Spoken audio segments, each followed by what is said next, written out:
Alô você, estamos começando o nosso curso de sequestro e cárcere privado e eu disse para você que nós íamos falar sobre o sequestro e cárcere privado e a diferença dele para a extorsão mediante sequestro. Então, sem mais delongas, vamos falar que o sequestro e cárcere privado está previsto no artigo 148 do Código Penal. Está escrito lá, privar alguém de sua liberdade mediante sequestro ou cárcere privado. Pena, reclusão de 1 a 3 anos. Vamos então analisar privar alguém de sua liberdade. Privar alguém. Logo de princípio, eu tenho aqui a ideia de que o sujeito ativo, quem priva, e o sujeito passivo, quem é privado, são simples. Porque a lei não exige nenhuma qualificação especial. Primeira situação. O que é privar a liberdade? Impedir o direito que todo mundo tem de locomoção. Todo mundo tem o direito de locomoção.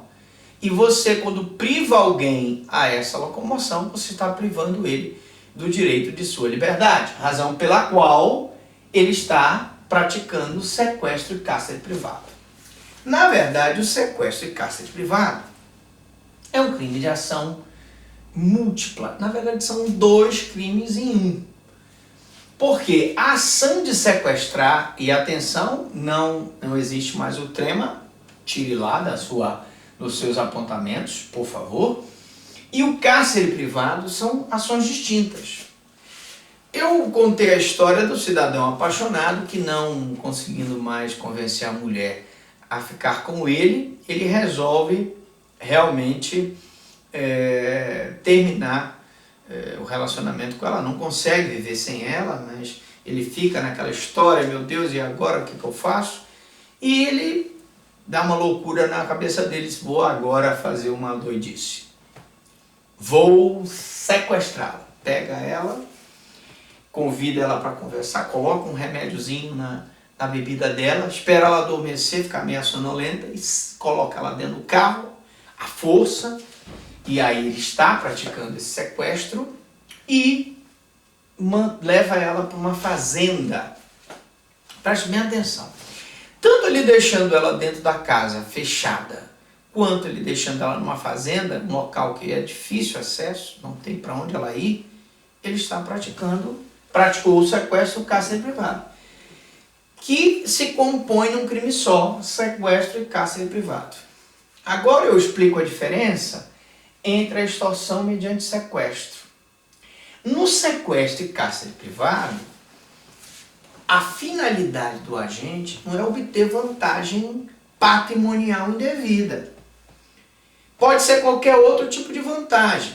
Nós tivemos um caso de uma TV que foi fazer uma reportagem contra um determinado político, e esse político não queria que essa reportagem fosse feita, não estava praticando irregularidade, e na hora em que eles entraram numa das empresas desse político, ele deu ordem para que os capangas fechassem a porta da empresa. Fechou a porta, olha aí, fechou a porta, deixou os caras trancados, né, lá dentro, o pessoal da reportagem.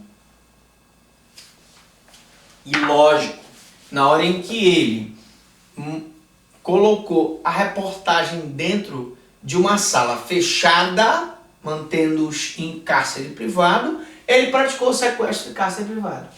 Professor, mas ele não sequestrou o pessoal da reportagem. Beleza, ele não sequestrou, mas eu quero que você entenda que são duas condutas que ele pode praticar. Se ele só praticou o cárcere privado, é sequestro e cárcere privado. Agora, se ele só praticou o sequestro, depende, porque nós já vimos, por exemplo, que o ato dele, por exemplo, sequestrá-la, né, para levá-la para um hotel, para manter relações sexuais com ela, é sequestro para fim libidinoso.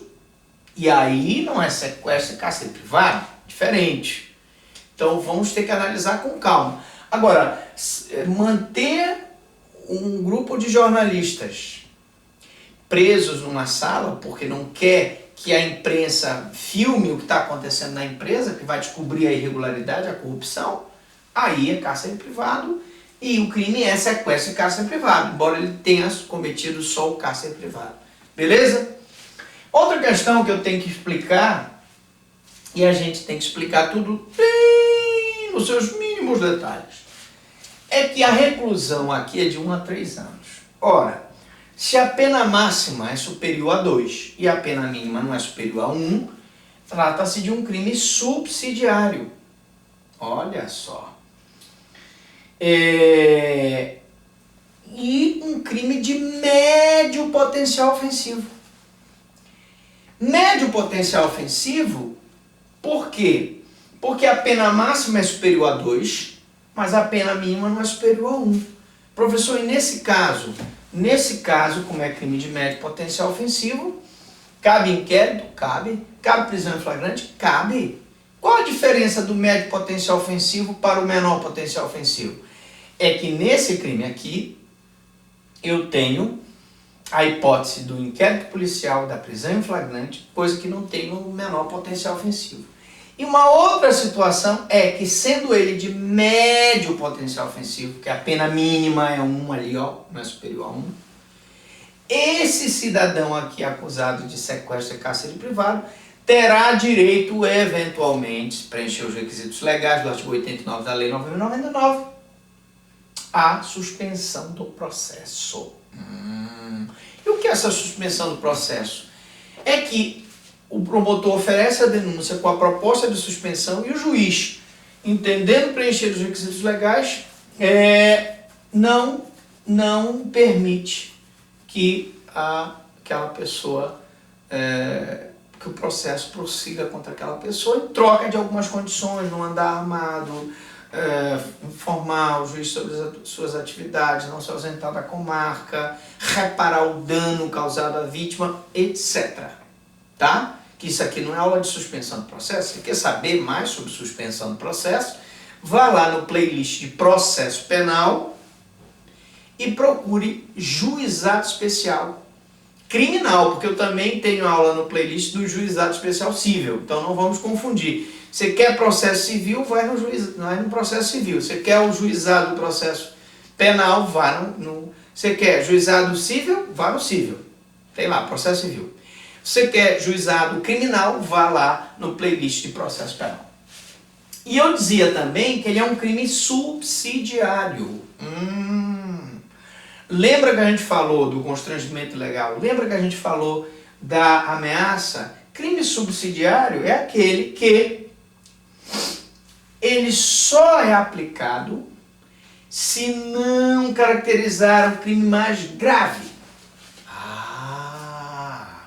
Então aqui ele é crime meio para a prática de outros crimes fins, inclusive da extorsão mediante sequestro, que é mais grave. Imagine se ele sequestrou a mulher, levou para a fazenda para pedir o resgate. Aí não é sequestro e cárcere privado, é extorsão mediante sequestro.